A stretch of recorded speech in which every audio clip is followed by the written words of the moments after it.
to Creating Paradise, a portrait series featuring Black women who have embraced their power and created their own paradise spaces.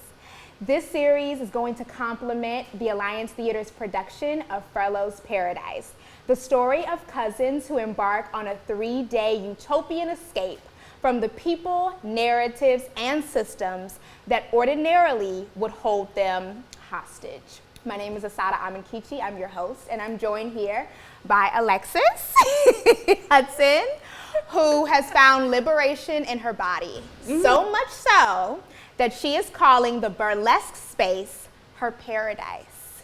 Hi, Alexis. That was beautiful. Thank you. That was I didn't tell anyone I had it. That was stunning. Thank you. Hello. Hi. I'm so happy to have you. Thank you. Okay, we're going to rewind back in time. A large part of this play is about memories. And so I want you to go back in time to and complete this sentence. What's your first memory of accepting your own body? Ooh, I don't think that I really accepted my own body until college. Okay. Like, I just have a distinct memory of looking in the mirror at myself and being like, I'm gonna love this shell. I'm gonna love this vessel as much as I can, because I think, and I know rather, growing up, I kind of had that issue of comfort in my body. I've been performing or like studying performance since being a preteen. Yeah. And kind of being in high school. I remember being in high school and seeing people who could dance and I couldn't dance. And dancing is like the way that you are in your body a lot of the time. And kind of just feeling like I can't dance and I'm kind of pudgy. And college was when I was like, you know what, I'm gonna be happy with this body because it's the one that I got. And if I'm not gonna change something about it, I'm gonna choose to accept it. And if I don't wanna accept it, then I'm gonna choose to change it. And if I'm gonna do neither, then we just gonna pretend it doesn't exist. Was there anything about the college environment that made you feel like, okay, I kind of like this body? Yeah, I think, we went to Spelman. We did. So it's very obvious that you are surrounded by so many people that look like you. And I didn't really have that experience outside of my home growing up. And so, yeah, there was something about being in a community of Black women and Black femmes that I was like, okay, yeah. She's beautiful and she's beautiful. And She's they're beautiful. They're beautiful. I must be beautiful. Right? Yeah. Tell me about yourself and what brought you to the art form of burlesque. I am a woman of many names. That's how I describe myself these days. I have always been kind of quirky and weird and funny and goofy. And I have always loved performing and acting. I used to be like 3 years old, reciting monologues, watching movies over and over with my aunt. And like, that was the thing I wanted to do. And so I did it. I did it in middle school was my big break, you can say. High school, Spelman College, the University of Nevada, Las Vegas, and then I left UNLV and I've returned to Atlanta. And I say all of that to say that I am an amalgamation of every place that I've been and a vision of every place that I aspire to return to. When did you feel that building a space like this for yourself was necessary? Okay. It all goes back to UNLV. Okay. Which was, if this is a conversation about paradise, UNLV was my purgatory, right? That in between. And while my schooling is a separate conversation, what I did enjoy about Vegas was that it was Vegas. There's something about the city of Las Vegas where it's like, with the strip and it's bigger than you. Yeah, it seems bigger than you. And I remember visiting like the local theater. The Majestic Theater is one of a popular local theater there, and seeing their work. And one of the ladies within that community, she did burlesque, and some of the other, like even some students at UNLV would do burlesque. And so I went to a show, And I was like, I don't know what this is, but I kind of like it. I think this is fun. I want to do that. How do you do that? And they were like, you just talk to people and get to know people and get into the community. And I was like, I don't know if I want to do that. Yeah. So I left and I came back to Atlanta, and some of my college friends had been introduced to this space, introduced to Yams Burlesque and the Love Below here. And I went to a show and I saw my people. I saw like how Black women get down in burlesque. And I said, I want to do that. I want to do that. And I like, it, at that time it was just, I want to do that. It just seemed sexy and appetizing and glamorous. And that is burlesque. It is all of those things. And so I kind of like shied away from it because I was focused on acting and kind of establishing my foundation here. And when that didn't go the way that I anticipated it going, I returned to this space for a Juneteenth show. Okay. And I remembered seeing these women again and being like, I'm gonna do that. Like, it wasn't I want to do that. It wasn't I can do that. It was like I can do that, and I'm going to. I'm gonna. And I just had to get over my nerves. And the people that brought me into this community, our friendship kind of dissipated. And so I sought that creative space again. And I took pole dancing classes for about 6 months. I saw the audition notice and I said, I'm gonna make an audition piece. There was an audition notice? Yeah, there's an audition notice, and I said I'm gonna make an audition piece, and I'm gonna do burlesque, and I did, and I do. And you do. It's kind of interesting because when life can feel like it hits rock bottom is when we kind of get over those nerves a little bit, when we're like, you know what, it can't get any lower than here, so I'm just gonna go and do it. I'm gonna get out of my own way. Right. Is that what it felt like? Like, yes. What was the difference between seeing them the first time and seeing them the time where you actually were like, no, I'm going to? I think when I saw burlesque in Vegas, it wasn't showgirl on the strip burlesque. Yeah. It was community. Yes. Right? It was like, I think burlesque is kind of, what is the word I'm looking for? Underground. Yeah. Like, if you talk about burlesque, people are like, I don't know what that is. Or they're like that movie with Christina Aguilera. And you're like, yes, but that's actually technically like cabaret. So like, no. It's like you and a group of friends coming into a space being like, look at what I created. Yeah. So the hunger was what was different. What were you hungry for? I was hungry to perform because I hadn't performed in a while. That first time I came to a show in Atlanta, I believe I probably was about a couple months removed from having done my show out of grad school, 2 Trains Running, and it was just rock bottom in a completely different way. And so I came in a the art is dry way. Yeah, and in a personal way. And so that was like coming to see a burlesque show was this thing that me and my friends did together that kind of reconnected us. Okay. And so it was nice to be in the space, but it was a new space. It was like a new community. But then, you see this spectacular thing. Right, and then you're like, okay, I get it. Guard down. Guard down.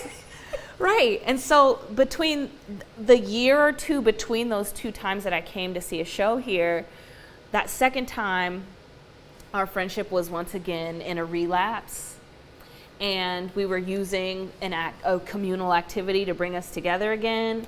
And I personally, outside of that relationship, was really just seeking, like, I want to perform. Like, I want to create something so badly.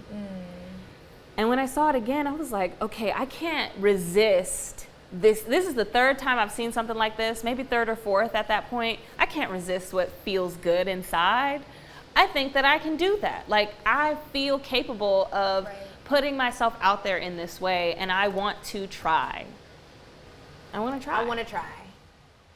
What walk me through how burlesque works as far as like the rehearsal process or like the day-to-day.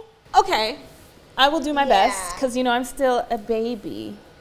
I'm still a little baby.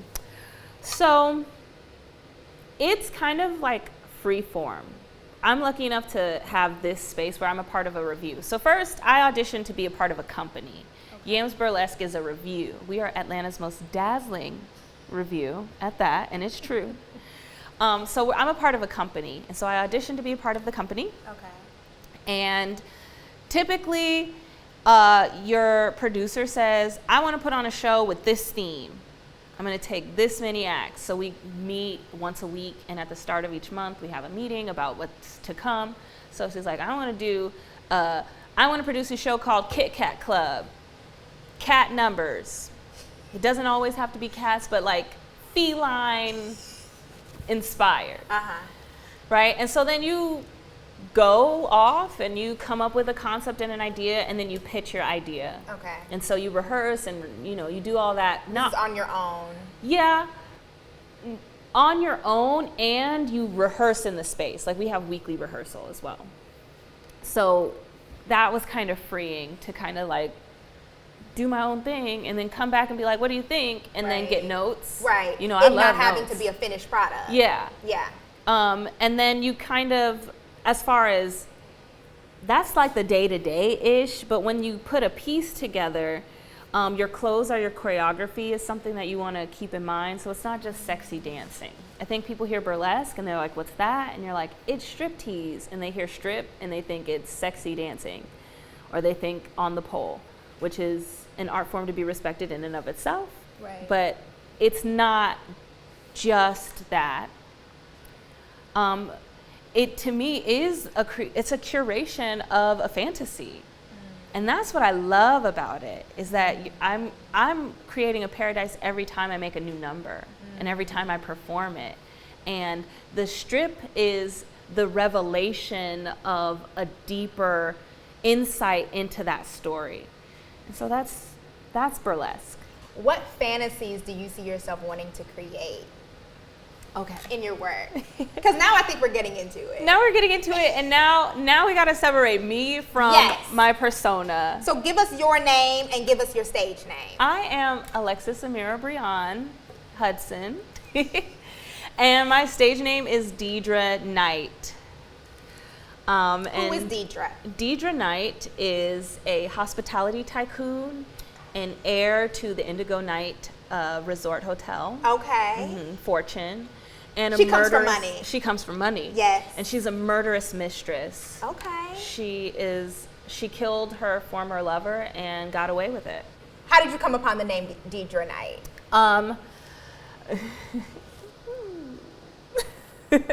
Deidra, if I'm speaking honestly and authentically, Deidra is my mother's name mixed around. My mother's name is Audra. Audra D. And I like the name Audra. I like the name Audrey, like Audrey Lorde. And I always kind of knew if I ever made something inspired by my mom, that mother's name would be Deidra. And so one day I was just thinking about different names, and Deidra came, and I was like, okay, I know where Deidra comes from. And I was like, okay, so what's her last name? She can't just be Deidra. I mean, she could, but what's her last name? And I didn't, like a lot of people do like Parisian names or like punny names, and I didn't want that. I wanted something that was like, this is a woman with a story that I want to get to know. And so I was like, if that comes from my mom, then what about my dad? And my dad is a chess player, and he taught me how to play chess, and I was like, okay, chess. What's my favorite piece in chess? And I chose the knight because of how it moves on the board. All of the other kind of pieces have these very linear ways of navigating, but the knight is the only one that can kind of like jump pieces, and you never really know where it's going to go. And I thought that brought a sense of mystery. Yeah. So Deidra Knight sounded like a woman of mystery. Like she just, who is this lady? After you perform as Deidra, and you leave and you take off your clothes as Alexis, how do you feel like you've moved forward in that healing process from that person who you needed to get revenge? Well, I always imagine that Deidra escapes into paradise. Like that's how she gets away with it through this whole double crossing thing. And she learns in her journey that she doesn't need anything to substantiate her.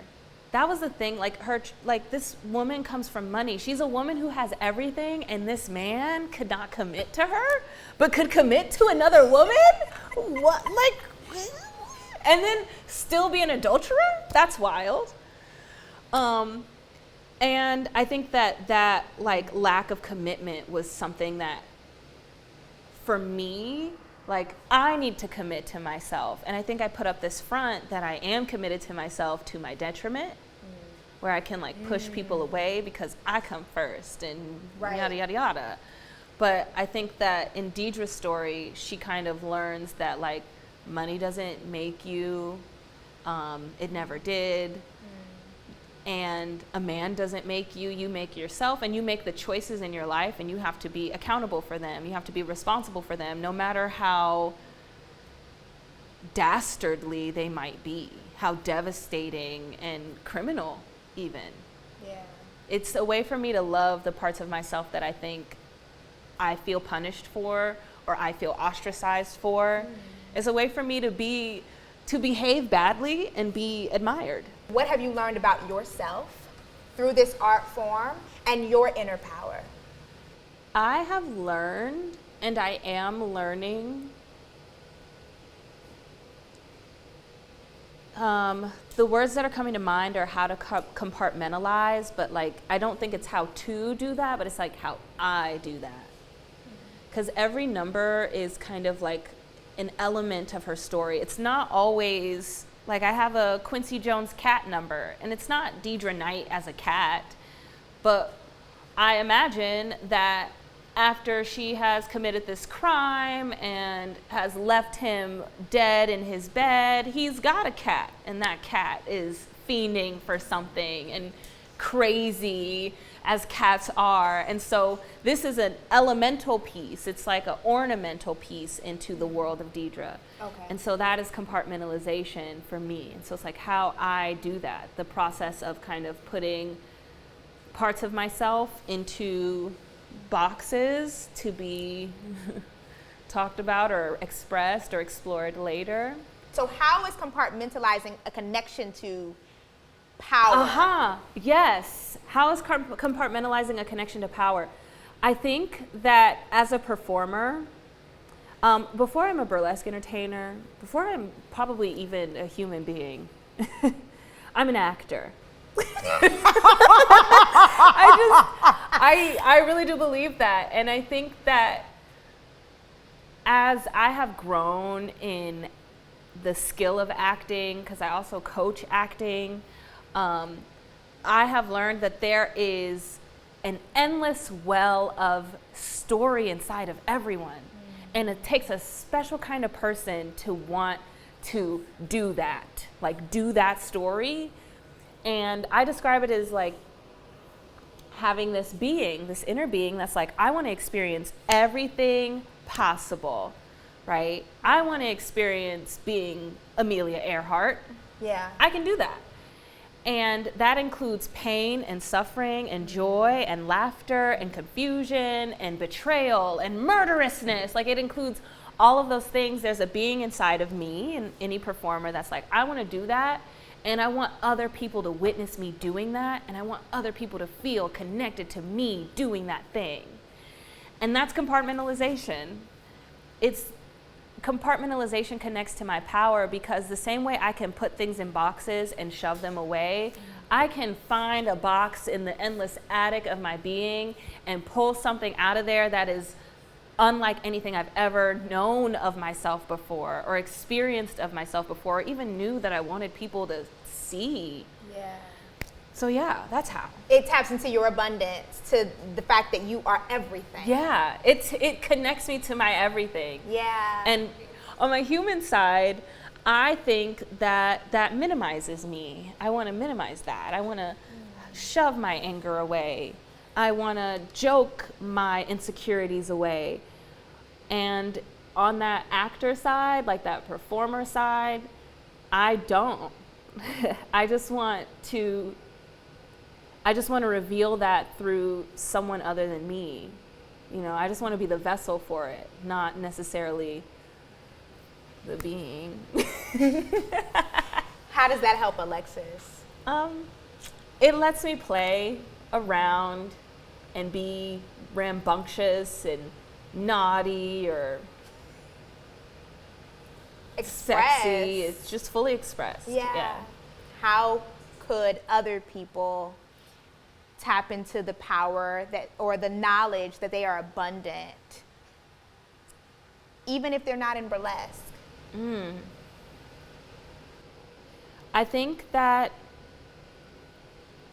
my answer would be is to find the spaces where you perform you, not the you that that person is expecting, right? Like, you're not the daughter your mom wants to be, you're just you. And in any relationship, you will find that when you really get down to brass tacks and you're like, look, I've been being this perfect version of your daughter or your friend or your sibling or your employee or whoever for a really long time, and I really just want to be myself, and this is who I am. The people that are meant to see you are going to be like, thank God you're not pretending anymore. I never knew. And I want to honor that. So it starts with finding your performer, and not just the lights on the stage version, but the part of you that's like, this part of me is real, and driving that home. Just keep running with it. Keep finding that spark in you that makes you feel whole and safe and complete, even if it's difficult or messy or bad or ugly, right? It's okay to be ugly, right? Both physically and mentally and emotionally. Like, that's human. So finding that part of you and breathing into that person and into that space. So a part of what performance can give you is just being loved for just who you are and applauded for it. That's not too bad either. No, that's actually the best part. That's when you know you fooled them. That's when you know. And I love how it's really just you expressing a part of yourself. That's, little do they know. Yeah, that's really wild. The sandwich of that. Because sometimes I think acting kind of feels like, I'm a fool. You know, like it kind of feels like you're a clown. I love saying I'm a clown because I am. And I think sometimes acting kind of feels like, look at me, right? And then people stand up and they clap and you're like, I can't believe they bought it. I can't believe. Bought that was a character. And that because that's actually me. That's actually me. But they bought that it was someone else. But they bought that it was someone else. And you did too. Yeah. You did too. I know that for me, that space that I hold in myself when I perform is that suspension of disbelief. That is my favorite part. Because you can feel when the audience, like you can feel when, especially in live, obviously, you can feel when they're like, I believe this. I'm in this world now, and whatever happens, I am convinced is possible. That is my paradise. That space right there. That moment right there. And you're in control in that moment. You hold all the keys in that moment. All the cards. To where we go. Mm-hmm. Yeah. And all eyes are on you and your truth, whether they know it or not. Whether they know it or not. Whether I know it or not. Whether you know it or not. But when you walk off that stage and you change, you feel more liberated because of it. I feel more whole. Yeah. Well, thank you so much for having this conversation with me about your paradise space. Thank you for having me. I'm honored to be a part of it. Thank you. I'm honored to be here as well. This was lovely.